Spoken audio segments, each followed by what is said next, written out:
दोस्तों कल्पना कीजिए, आज होली है। तो आज आप होली के दिन क्या करेंगे?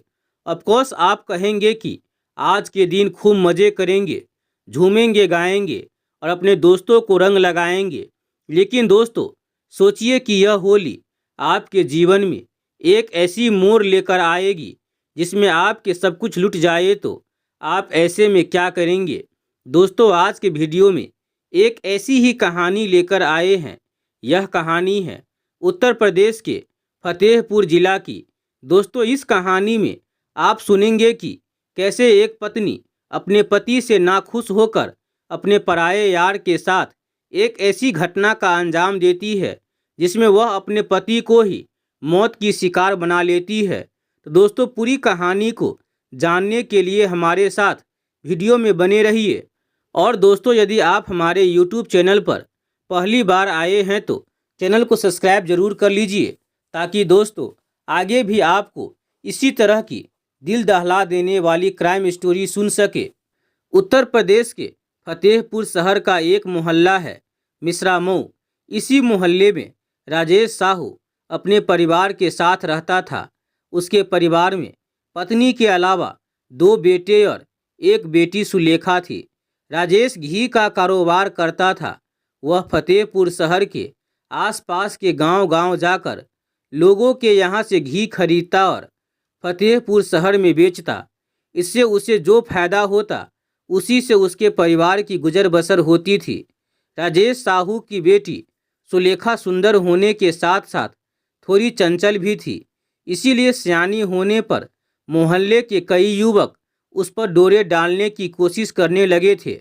यह भनक राजेश को लगी तो उसे चिंता होने लगी। तब उसने बेटी के लिए वर की तलाश शुरू कर दी। थोड़ी भाग दौड़ के बाद उसे सदर कोतवाली के मोहल्ला बक्सरपुर राधानगर में एक लड़का मिल गया। लड़के का नाम राजू प्रसाद साहू था। उसके पिता भगवान दीन साहू के पास 5 बीघा उपजाऊ भूमि थी। भगवान दीन के 2 बेटे राम बाबू तथा राजू प्रसाद थे।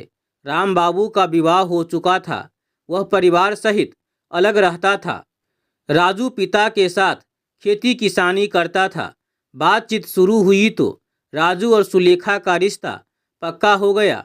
फिर जल्द ही दोनों की शादी हो गई। राजू सुंदर पत्नी पाकर खुश था, जबकि सुलेखा अपने सावले व दुबले पतले पति से खुश नहीं थी।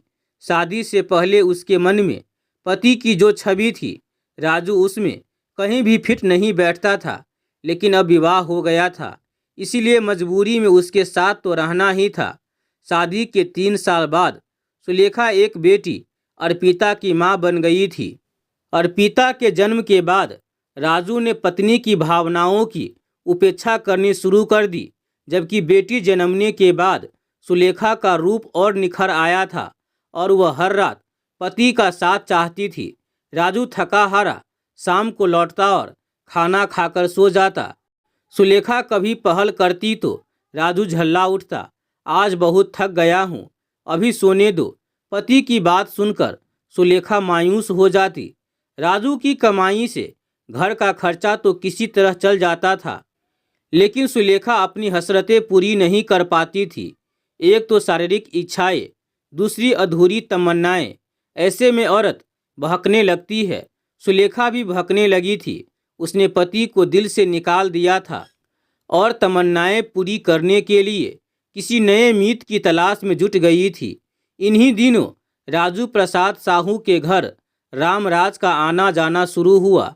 रामराज बंदा जिले के करौली बाग का रहने वाला था। रिश्ते में रामराज राजू का मौसेरा भाई था। रामराज साहू ट्रक ड्राइवर था। वह खूब पैसा कमाता था। वह स्वयं तो पीता ही था, उसने राजू को भी शराबी बना दिया था। सुलेखा की सुंदरता और चंचलता की वजह से रामराज का दिल उस पर आ गया था। वह जब भी सुलेखा के घर आता, मौका मिलने पर उससे हंसी मजाक करने से नहीं चूकता। सुलेखा भी उससे खुलकर हंसी मजाक करती थी। वह भी उसे मन ही मन चाहने लगी थी और अपनी तमन्नाएं पूरी करने को ललायित थी। रामराज गबरू जवान था। एक दिन रामराज आया तो राजू प्रसाद घर में नहीं था। सुलेखा को अकेली पाकर उसके दिल की धड़कनें बढ़ गई। वैसा ही कुछ हाल सुलेखा का भी था। उसने इठलाते हुए कहा, आओ देवर जी, कैसे आना हुआ? भाभी, ट्रक लेकर प्रयागराज जा रहा था। फतेहपुर के ढाबे पर रुका तो अचानक तुम्हारी याद आई तो मन मचल उठा। मैंने पहले तो मन को मनाने की कोशिश की, जब मन नहीं माना तो यह सोचकर चला आया कि चलकर प्यारी भाभी के दीदार कर लूं। कभी कभी सोचता हूं कि इतनी सुंदर भाभी काले कलूठे राजू भैया के पल्ले कैसे पड़ गई। अपना अपना नसीब है देवर जी, मेरी तकदीर में यही लिखा था। सुलेखा ने लंबी सांस लेकर कहा। सुलेखा के इस जवाब से रामराज को लगा कि उसका तीर सही निशाने पर लगा है। वह उसके एकदम करीब आकर बोला, नसीब अपने हाथ में होता है भाभी। मैं आपसे प्यार करता हूँ, मैं कोई पराया तो नहीं। वैसे भी मैं न जाने कब से तुम्हारी खूबसूरती का दीवाना हूँ। देवर जी, यह दीवानापन छोड़ो और अब चुपचाप चले जाओ। कहीं वह आ गए तो पता नहीं क्या सोचेंगे। सुलेखा ने उसकी आंखों में झांकते हुए कहा। रामराज ने उसे बाहों में भर कर कहा, भाभी, मैं चला तो जाऊंगा पर खाली हाथ नहीं जाऊंगा। आज तो तुम्हारा प्यार लेकर ही जाऊंगा। सुलेखा को बाहों में भरते ही उसने उसके साथ छेड़छाड़ शुरू कर दी थी। सुलेखा ने उसकी इस हरकत का कोई विरोध नहीं किया। इसकी वजह यह थी कि वह भी यही चाहती थी। उसने मुस्कुराते हुए कहा, भूखे भेड़िए की तरह क्यों टूट पड़ रहे हो? थोड़ा सब्र से काम लो, दरवाज़ा खुला है। वैसे भी तुम जो कर रहे हो वह ठीक नहीं है। रामराज समझ गया कि सुलेखा को कोई आपत्ति नहीं है। इसका उसने पूरा फायदा उठाया और अपने तथा सुलेखा के बीच की दूरियां मिटा दी। इस तरह सुलेखा के कदम एक बार बहके तो बहकते ही चले गए। मौका मिलते ही रामराज सुलेखा के घर आ जाता। सुलेखा भी उसका हर तरह से सहयोग कर रही थी। इसकी वजह यह थी कि वह उसके पति से हर मायने में 21 था। सुलेखा ने रामराज से अवैध रिश्ता बनाया तो वह उसकी हर तमन्ना पूरी करने लगा। वह उसकी आर्थिक मदद तो करता ही था, उसके लिए नई साड़ियाँ तथा अन्य सामान भी लाता था। राजू उसके आने पर कोई टोका टाकी न करे, इसके लिए वह उसे मुफ्त में शराब पिलाता था। सुलेखा और रामराज का यह अवैध संबंध चोरी छिपे सालों तक चलता रहा। आखिर कब तक उनका यह गलत संबंध छिपा रहता? वे समय के साथ लापरवाह होते गए। परिणाम स्वरूप एक दिन राजू प्रसाद ने दोनों को आपत्तिजनक स्थिति में देख लिया। फिर तो उसे समझते देर नहीं लगी कि उनके बीच यह खेल काफ़ी दिनों से चल रहा है। रामराज चूंकि उसका मौसेरा भाई था और उससे ज़्यादा ताकतवर भी था, अतः राजू प्रसाद ने उससे सीधे टकराना उचित नहीं समझा। उसके जाने के बाद उसने सुलेखा को आड़े हाथ लेते हुए कहा, शर्म आनी चाहिए तुम्हें। यह सब करते हुए एक बच्ची की मां होने के बाद तुम नीचता पर उतर आई हो। इसके बाद जब दोनों में तू मैं शुरू हुई तो बात बढ़ती गई। राजू को गुस्सा आया तो उसने सुलेखा की जमकर पिटाई की, लेकिन इस पिटाई के बाद भी सुलेखा ने रामराज को नहीं छोड़ा। वह रामराज की इतनी दीवानी हो चुकी थी कि जब उसे घर में उससे मिलने का मौका नहीं मिलता तो वह किसी न किसी बहाने बाहर जाकर उससे मिलन कर लेती।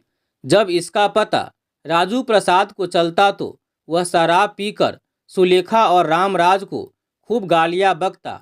25 मार्च 2021 की रात राजू प्रसाद ने एक बार फिर सुलेखा और रामराज को आपत्तिजनक स्थिति में देख लिया। रामराज तो भाग गया, लेकिन सुलेखा कहाँ जाती। राजू ने सुलेखा को बेतहाशा पीटा और जमकर गालियां सुनाई। होली के एक दिन पहले यानी 27 मार्च को भी राजू ने सुलेखा को बहुत पीटा। पीटने के बाद वह घर के बाहर शराब पीने चला गया। उसके जाने के बाद सुलेखा ने अपने प्रेमी रामराज से मोबाइल फ़ोन पर बात की और उसे दुम दबाकर भाग जाने का उलाहना दिया। उसने यह भी बताया कि राजू ने पीट कर उसकी देह सयाह कर दी है अब वह उसका जुल्म और बर्दाश्त नहीं करेगी।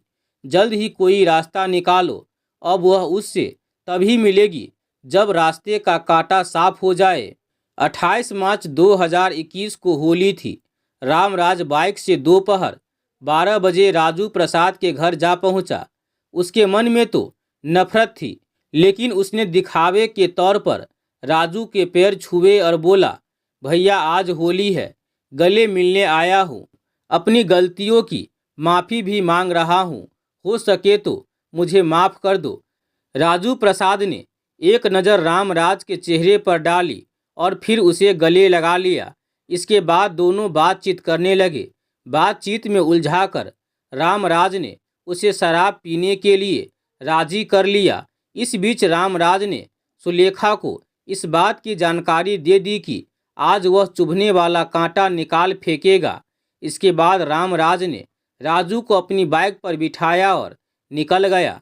दूसरे दिन सुलेखा रोते हुए जेठ राम बाबू के घर पहुंची और उसे बताया कि राजू कल दोपहर से घर से गायब है, पता नहीं कहाँ चले गए। रात भर वह उनके लौटने का इंतजार करती रही। उनका पता लगाओ, उसका जी घबरा रहा है। राम बाबू ने सुलेखा को शक की नज़र से देखा, लेकिन उसने आश्वासन दिया कि वह राजू को ढूंढेगा। इसके बाद राम बाबू ने राजू प्रसाद की खोज शराब के ठेकों, बस अड्डा व टेम्पो स्टैंड पर की, पर उसका कुछ पता नहीं चला। नातेदारों के यहाँ भी नहीं गया था। 30 मार्च की सुबह 10 बजे राम बाबू को पता चला कि थरियाव थाने के हसवा गांव के पास स्थित पीएनसी प्लांट के पीछे झाड़ियों में किसी युवक की लाश पड़ी है। यह पता चलते ही राम बाबू वहां पहुंचा।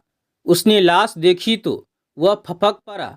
उस समय मौके पर थरियाव थाना प्रभारी Nandlal, ASP Satpal, additional SP Rajesh Kumar तथा डीएसपी अनिल कुमार मौजूद थे।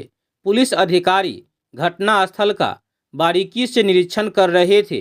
राम बाबू ने सुबकते हुए बताया कि लाश उसके छोटे भाई राजू प्रसाद साहू की है। वह होली वाले दिन से गायब था। शव की शिनाख्त होने के बाद पुलिस ने शव को पोस्टमार्टम हेतु फतेहपुर भिजवा दिया। इसके बाद एसपी सतपाल ने हत्या का पर्दाफाश करने तथा कातिलों को पकड़ने की जिम्मेदारी एएसपी राजेश कुमार को सौंपी। उन्होंने तब पुलिस टीम का गठन किया। इस टीम में इंस्पेक्टर नंदलाल, एएसआई उपदेश कुमार, ललित कुमार, महिला सिपाही प्रियंका, सरोज तथा सर्विलांस प्रभारी सुनील कुमार को शामिल किया गया। पुलिस टीम ने मृतक के भाई राम बाबू से पूछताछ की तो उसने बताया कि उसके भाई राजू प्रसाद की हत्या उसके मौसेरे भाई रामराज ने की है। वह बंदा जनपद के मारका थाने के करौली गांव का रहने वाला है। हत्या में मृतक के भाई की पत्नी सुलेखा का भी हाथ है। रामराज और सुलेखा के बीच नाजायज रिश्ता बन गया था। इस रिश्ते का विरोध राजू करता था। यह जानकारी मिलते ही पुलिस टीम ने रामराज के मोबाइल फ़ोन को सर्विलांस पर लगा दिया, जिससे उसकी लोकेशन मलाका कस्बे की मिली। जांच से पता चला कि मलाका में रामराज का दोस्त नीरज पासवान रहता है। लोकेशन मिलते ही पुलिस टीम ने 2 अप्रैल 2021 की सुबह करीब 5 बजे नीरज पासवान के घर छापा मारा और रामराज तथा नीरज को गिरफ्तार कर लिया। इसके बाद टीम ने सुबह 10 बजे सुलेखा को भी उसके घर से गिरफ्तार कर लिया। तीनों को थाना थरियाव लाया गया। पूछताछ में तीनों ने राजू की हत्या का जुर्म कबूल किया। यही नहीं, रामराज ने हत्या में प्रयुक्त मोटरसाइकिल तथा खून सना पत्थर भी बरामद करा दिया। रामराज ने पुलिस को बताया कि उसके और सुलेखा के बीच नाजायज रिश्ता था, जिसका विरोध राजू प्रसाद करता था और सुलेखा को मारता पीटता था। होली के एक दिन पहले भी राजू प्रसाद ने सुलेखा को जमकर पीटा था, जिसकी शिकायत उसने मोबाइल फ़ोन पर की थी और बाधक बन रहे पति को मिटाने की बात कही थी। इसी के बाद उसने राजू प्रसाद की हत्या की योजना बनाई और अपनी योजना में दोस्त नीरज पासवान को भी शामिल कर लिया। नीरज फतेहपुर जनपद के गाजीपुर थाने के मलाका का रहने वाला था।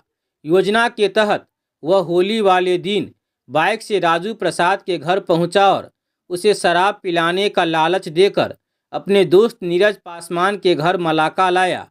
यहाँ पर उन्होंने शराब पी और खाना खाया। मलाका में शराब पीने के बाद वह नीरज और राजू प्रसाद मोटरसाइकिल से घूमने निकले। वह बाइक से हुसैनगंज, छिबिलाहा, हथगाम होते हुए पीएनसी प्लांट पहुँचे। प्लांट के पीछे बैठकर उसने राजू प्रसाद को फिर शराब पिलाई। इसके बाद राजू प्रसाद जब नशे में अर्ध बेहोश हो गया तो उसने नीरज की मदद से पत्थर से सिर कूचकर राजू प्रसाद की हत्या कर दी और वापस मलाका आ गए, जहां से पुलिस ने उन दोनों को गिरफ्तार कर लिया। थाना प्रभारी नंदलाल ने बयान दर्ज करने के बाद मृतक के भाई राम बाबू की तहरीर पर भादवी की धारा 302, 201 के तहत सुलेखा, रामराज व नीरज के खिलाफ रिपोर्ट दर्ज कर ली तथा उन्हें गिरफ्तार कर लिया। 3 अप्रैल 2021 को थाना थरियाब पुलिस ने अभियुक्त रामराज, नीरज व सुलेखा को फतेहपुर की कोर्ट में पेश किया, जहां से उन तीनों को जिला जेल भेज दिया गया।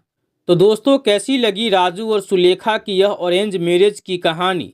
दोस्तों, ऐसी घटना आए दिन हमारे समाज में अक्सर घटती रहती है। इसीलिए मित्रों, आपसे निवेदन है कि अगर आपके घर में कोई स्त्री किसी दूसरे पुरुष के साथ गलत कामों में लिप्त हो गई है तो आप अपने सही समझबूझ का परिचय देते हुए इस घटना से बाहर निकले। नहीं तो जिस स्त्री को आप दिलो जान से प्यार करते हैं, कहीं वही स्त्री आपकी मौत की साजिश न कर बैठे और आपको अपनी मौत का शिकार न बना बैठे, क्योंकि आज की दौर की किसी भी स्त्री का कोई भरोसा नहीं है। न जाने कब वह क्या कर बैठती है। इसीलिए आप अपनी पत्नी का दिल से ख्याल रखें। उसकी जो भी कमी है उसकी कमी को पूरा करें, क्योंकि इंसान के जीवन में सब कुछ पैसा नहीं होता है। आप पैसा पैसा करते रह जाएंगे, लेकिन वही पैसा अंत में आपके किसी काम का नहीं रह जाता है। इसीलिए आप अपने परिवार का ख्याल रखें। आपके परिवार में जो भी कमी है उस कमी को पूरा करें, तभी जाकर आप एक अच्छे पति बन सकते हैं और एक अच्छे नागरिक बन सकते हैं। तो मित्रों, आज के वीडियो में बस इतना ही। यदि वीडियो आपको पसंद आई हो तो वीडियो को लाइक करना मत भूलिएगा और इसी तरह के क्राइम स्टोरी आगे भी सुनने के लिए हमारे यूट्यूब चैनल को सब्सक्राइब करना मत भूलिएगा। तो दोस्तों, मिलते हैं जल्द ही किसी और क्राइम स्टोरी के साथ। तब तक के लिए दोस्तों, आप सभी से विदा लेते हैं। नमस्कार। आपका दिन शुभ हो। धन्यवाद।